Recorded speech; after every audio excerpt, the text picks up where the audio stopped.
Hello, मेरी आवाज़ आ रही है? मैं भारत का गांव बोल रहा हूँ। आपको मेरी आवाज़ आ रही है?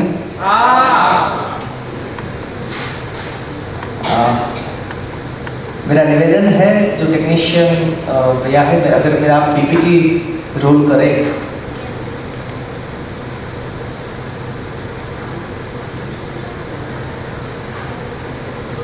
आज का जो हमारा विषय है रिसर्च एंड पेडागोजीज, उसके उपलक्ष्य में मैं मेरे कुछ रॉ और अनकुक्ड थॉट्स यहाँ पे प्रेजेंट करने की आप सबसे अनुमति चाहता हूँ। मुझे लगता है कि हमें शुरू यहीं से करना चाहिए कि नेक्स्ट, आप सब जानते हैं कि 2015 में इंडियन इंस्टीट्यूट ऑफ साइंसेस के कॉन्वोकेशन में नारायण मूर्ति ने कुछ अहम क्वेश्चंस हमारे सामने रखे थे, वो मैं दोहराना चाहता हूँ। पहला क्वेश्चन है, is there one technology that has transformed the productivity of global cooperations? दूसरा है, is there one invention from India that has become a household name in the globe? क्या भारत की एक ऐसी खोज है जो आज दुनिया के घर घर में पहुंची है? एक ऐसी खोज। Is there one idea that has led to an earth-shaking invention to delight global citizens? है ऐसा कुछ? और चौथा क्वेश्चन उन्होंने पूछा है, नेक्स्ट,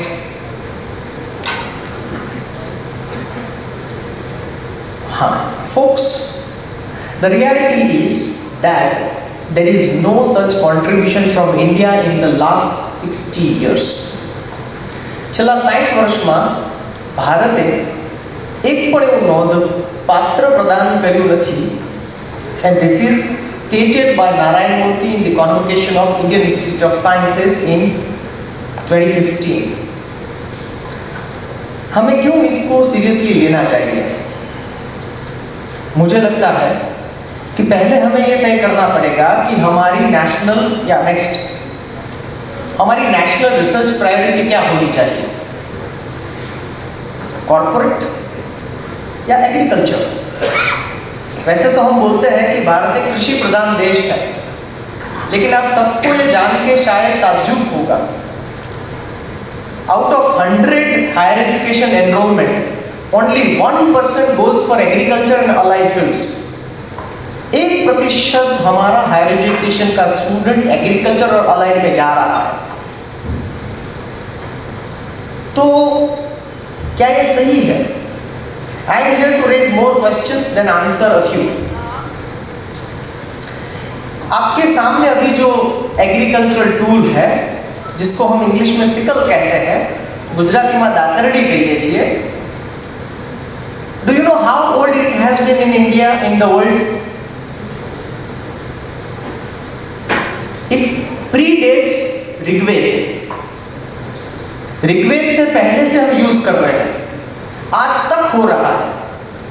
मेरा एक क्वेश्चन है, जितने भी यहाँ पे प्रतिभागी हैं, शिक्षक हैं, प्राध्यापक हैं, यूनिवर्सिटी के रिसर्चर्स हैं, एकेडमिशियंस हैं, क्या हमें चिंता नहीं होती है उस महिला की कि जो खेत में इससे बीडिंग का काम करती है? क्या उसका स्पाइनल कोड हमारे लिए मायने नहीं रखता है? क्या हमारे इंजीनियर सिर्फ एप्पल के लिए ऐप्स ही बनाएंगे? उनके जहन में कब समर्थ भारत की चिंता होगी? 10,000 साल से ये हम यूज कर रहे हैं सिकल।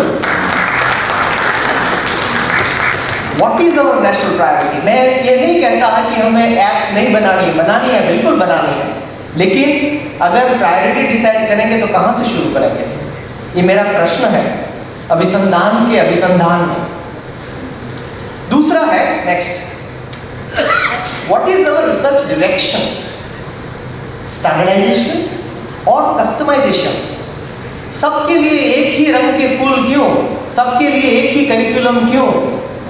वैसे तो हम बात करते हैं यूनिटी इन डाइवर्सिटी के बारे में बात कर रहे हैं। क्या हमारे रिसर्च में डाइवर्सिटी है? Right. Why are we talking about startups in terms of scaling only? Is scaling only parameter for successful research? In all humility, I must say no. ડાંગના આદિવાસી વિસ્તારોમાં અને ભુજના વિસ્તારમાં, આમ બનાસકાંઠામાં અને સૌરાષ્ટ્રમાં, everywhere you go, there is enormous diversity in terms of needs, resources, problems. But we want to have a standardization of everything, which is not only impractical but unnatural also, because nature rejects homogeneity. Nature thrives on heterogeneity. Prakriti વૈવિધ્યનો ઉત્સવ છે. So why can't we have that approach in research? Right? Somehow I have this feeling that under the pretext of global ranking, we are heading towards unnecessary pressure of standardized research. ऐसा क्यों? Next, how do we account for diversity in research? हमारे यहाँ पे कितनी बोलियाँ हैं, लेकिन हमारा जो एकेडमिक परफॉर्मेंस इंडेक्स है या हमारे जितने भी प्लेजरिज्म चेक सॉफ्टवेयर है, वो सब इंग्लिश ही समझते हैं, वो गुजराती नहीं समझते हैं. अरे वो बात तो छोड़ो, हमने रीजनल लैंग्वेजेस के स्पेल चेकर भी नहीं बनाए हैं. ગુજરાતીની જોડણી સાચી થાય એ માટે આપણા રિસર્ચર્સે આઈટી સોફ્ટવેર કોઈએ ગુજરાતી સ્પેલ ચેકર નથી બનાવ્યું. So how are we going to save it? By just campaigning for માતૃભાષા? No. There must be a technological solution. And all the IT people are accountable. They should be held accountable for that. કેમ ના થઈ શકે? Somebody in Silicon Valley is doing this. In Silicon Valley, Gujarati ભાષાનો સાચો spell checker બનાવી રહ્યું છે એક વ્યક્તિ silicon valley, but not in India because we want to build apps for Apple. Next. So, my question here is, how do we design research learning ecosystems? और यहाँ पे मैं फोकस करना चाहता हूँ NEP में.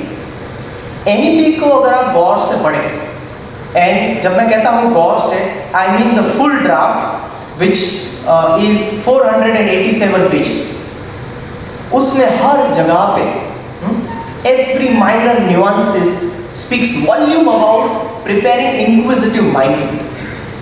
जहाँ पे प्रश्न पूछे विद्यार्थी એવું એનું મન તૈયાર થાય, એના વિશે અઢળક વાતો છે. લેટ્સ સે learning research in real life scenario. Second is dynamic collaboration, and third is solving local problems. मुझे लगता है इस मंच से मेरा निवेदन है कि जितनी भी यूनिवर्सिटीज में आज गोल्ड मेडल दिए जा रहे हैं on the basis of academic grades, they should be stopped immediately. आप उनको बोलो कि एक लोकल प्रॉब्लम है हमारे गांव का, आप सॉल्व करो और गोल्ड मेडल आपका. है ना? Let's take it one by one. Next, ये हमारा मॉनसून इंडिया है ना? हर साल ये, तो हम सिर्फ इंटरनेशनल जर्नल्स में आर्टिकल पब्लिश करके खुश हैं कि वाह भैया मेरा आर्टिकल पब्लिश हो गया. लेकिन ये कौन करेगा? मुझे समझाओ. कितने इंजीनियर्स हर साल इस सिस्टम से बाहर आ रहे हैं, डिजाइन स्टूडेंट्स आ रहे हैं, ठीक है ना? Who will solve this? Are we expecting everything to be done on the governmental way? Do we want to governmentalize everything? No, नहीं हो सकता. बड़ा देश है भाई साहब, बड़ी आबादी है, उसमें कहीं ना कहीं पे हमें रिसर्च को रियल लाइफ सिनारियो में ले जाना पड़ेगा. So let's have a topsy-turvy model, land to lab. अभी जो हो रहा है लैब टू लैंड, क्यों ना सारे हायर एजुकेशन में, सारे स्कूल्स में, सारे प्राइमरी स्कूल में इंटर्नशिप इंट्रोड्यूस करें. इंटर्नशिप आपका जो भी एरिया है वहां पे प्रॉब्लम्स फाइंड आउट करो, सॉल्व करो, and let's have ABC academic bank of credit transfer for that. Why not? दूसरा है next I am sorry back. अभी इमेज यहाँ पे नहीं दिख रही है, लेकिन मैं आपको दिखाना चाहता हूँ, आपके जहन में है. आपने देखा है एक इंसान जो हमारे घर पे गैस की बॉटल डिलीवर करता है, मैं जानता हूँ बहुत सारे शहरों में गैस लाइन्स है, लेकिन अभी भी मेजॉरिटी इंडिया में एक बंदा है जो गैस की बॉटल को डिलीवर करता है। It's a matter of design. आपने खुद भी कभी ट्राई किया होगा गैस बॉटल को ले जाने के लिए। You see somebody carrying a gas bottle, he looks like a penguin.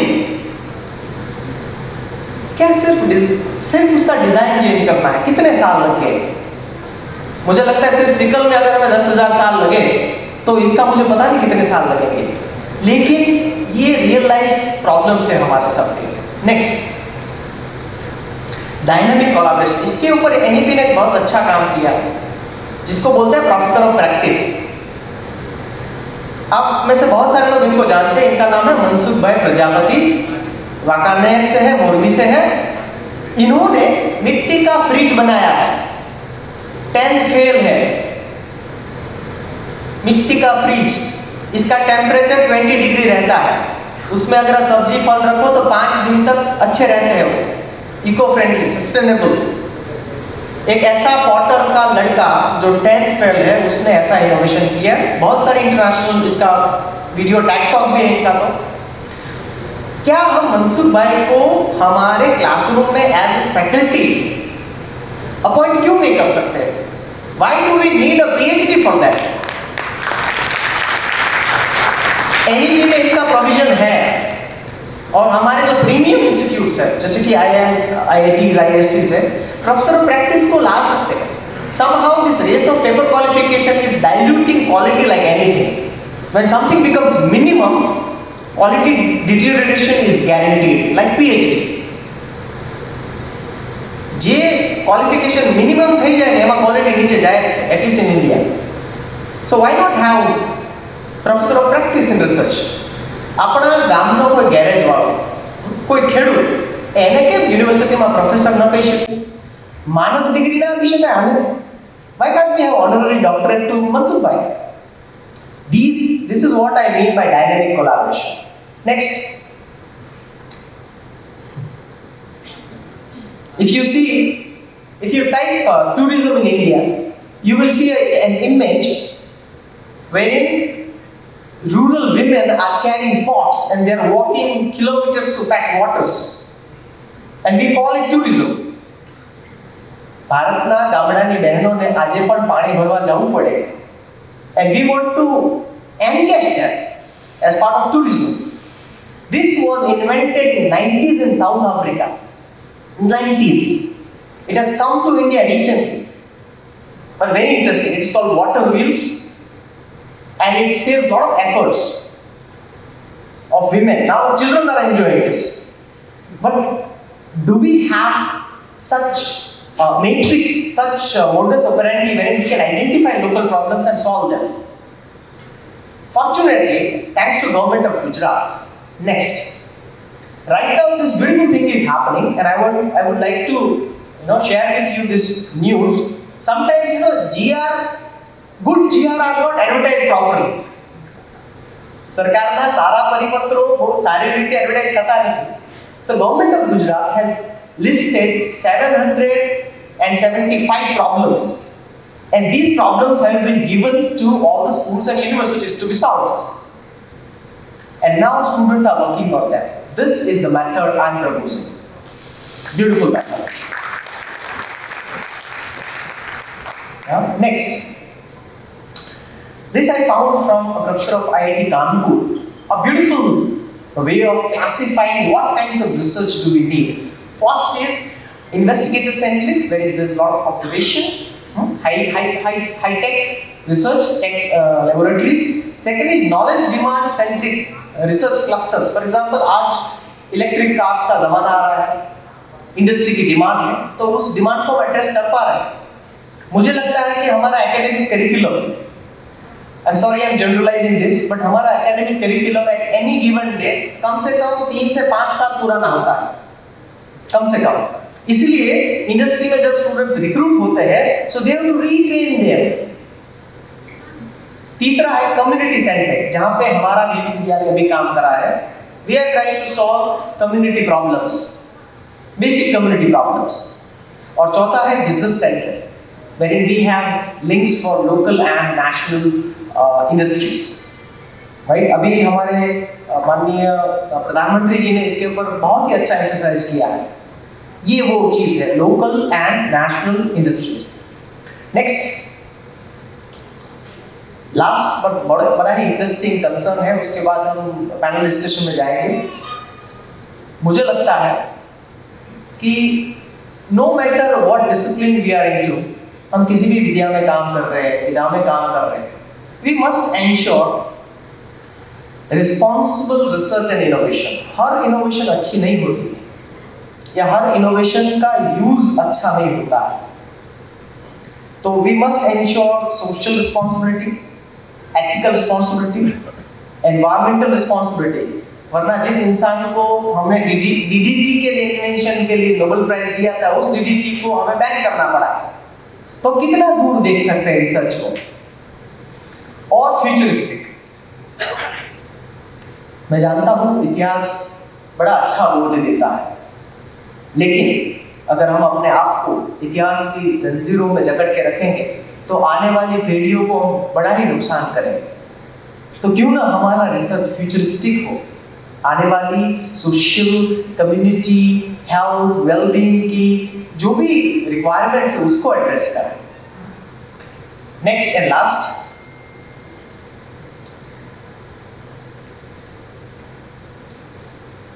मुझे लगता है कि हमारे जो रिसर्च है, जितने भी यूनिवर्सिटीज में रिसर्च जहां से स्टार्ट होते हैं, they begin with defining research problems. मुझे लगता है उससे पहले का एक स्टेज है, वो है एम्पैथी। हमें लगना चाहिए ये मेरे देश का प्रॉब्लम है, मुझे सॉल्व करना है।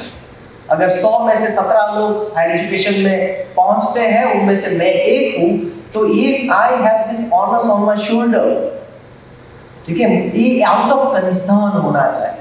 मेरे देश के प्रति जो मेरी भावनाएं हैं, वहां से उसका जन्म होना चाहिए, और उसके लिए फील्ड वर्क बहुत जरूरी है। हम एसी चैम्बर में बैठ के नहीं कर पाएंगे, हमें पता ही नहीं चल पाएगा कि सही भारत कहाँ पे। उसके बाद ये सारी चीजें आती है। नेक्स्ट,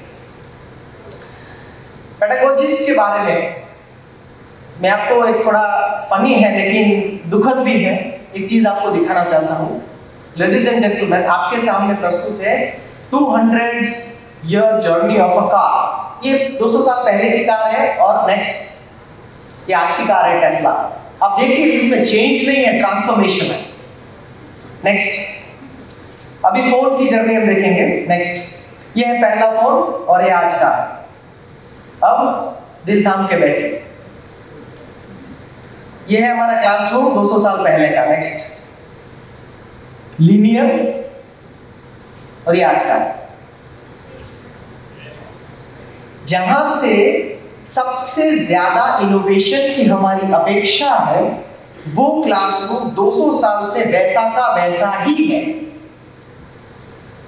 क्यों? It is at the convenient of the teacher who likes to preach and lecture. But if you go to the science of learning, learning doesn't happen in that way. Good learning happens in groups. But we don't allow students to speak because we want pin drop silence in our classroom.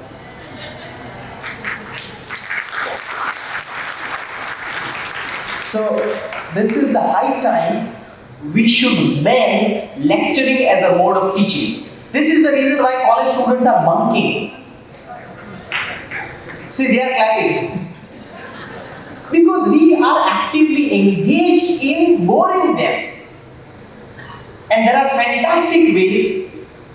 A simple Instagram reel of 30 seconds can appeal to masses of youth than a PhD like me delivering a lecture. Can't we have university on reels? School और reels. मैं corona में wait कर रहा था कि कोई ऐसी school आ जाए जो इस इंस्टाग्राम का एकेडमिक यूज कर पाए।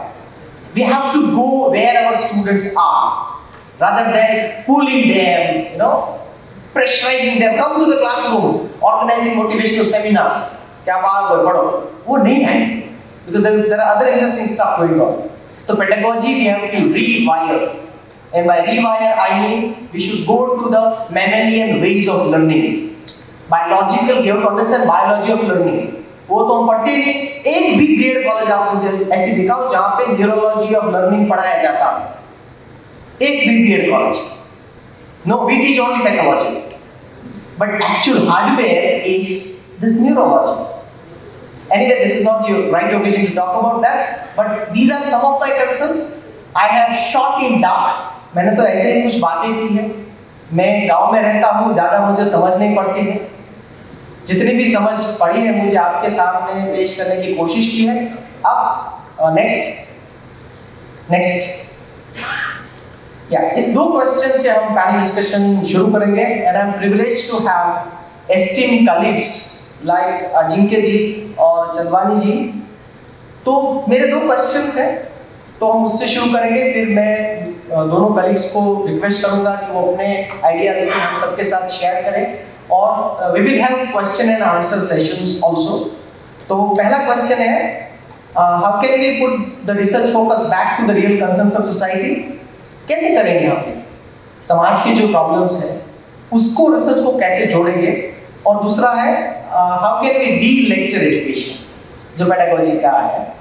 तो इन दोनों ही क्वेश्चंस को मैं यहाँ पे आप सबके सामने amidst this August gathering, I'm just leaving them floating for you to cook and make it tasty.